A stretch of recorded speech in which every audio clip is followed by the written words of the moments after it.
জ্বরটা কমেছে বুঝলে, কিন্তু বড্ড দুর্বল এখনো। খেতে হবে কিন্তু ভালো করে, পেট ভরে খেতে হবে, কেমন? সব খেয়ে নিতে হবে। চাপাতি দাও তো এটা। এই না,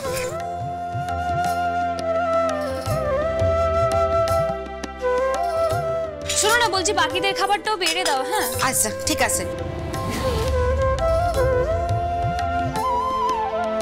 তিন্নি দেখি, হ্যাঁ কর, আজকে কিন্তু সবটা খেতে হবে। হ্যাঁ কর। দাঁড়াও,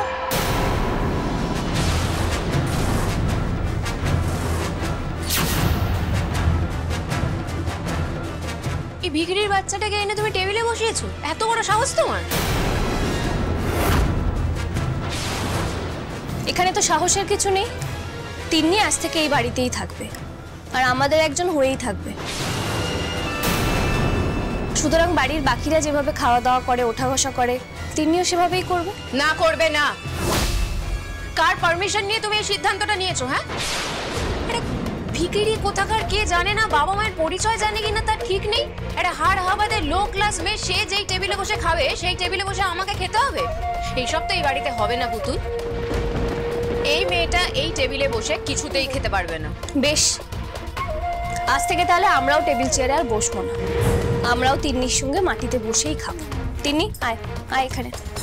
চাপাতি দুটো আসন দাও তো। না এসো, নিয়ে এসো। আয় তিন্নি, আয় মা, এখানটা একটু দাও না।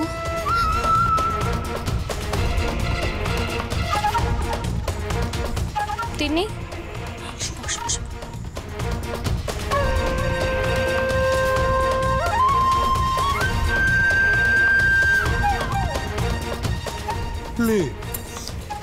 এসব কি হচ্ছে? সকাল সকাল এদের নাটক শুরু হয়ে গেছে। ছোট মাঠান,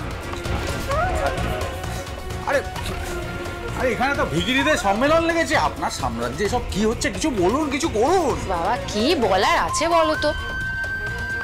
ভিখিরিরা যেভাবে খায় সেভাবেই খাচ্ছে। তবে হ্যাঁ পুতুল, এইটা করে কিন্তু তুমি তোমার ক্লাসটা বুঝিয়ে দিয়েছো। হ্যাঁ, আর আপনিও কেমন মানুষ সেটা আপনার এই ব্যবহার দিয়ে আপনি বুঝিয়ে দিলেন। বৃষ্টি, বৃষ্টি তুমি এটা কি করছো? উঠে এসো বৃষ্টি।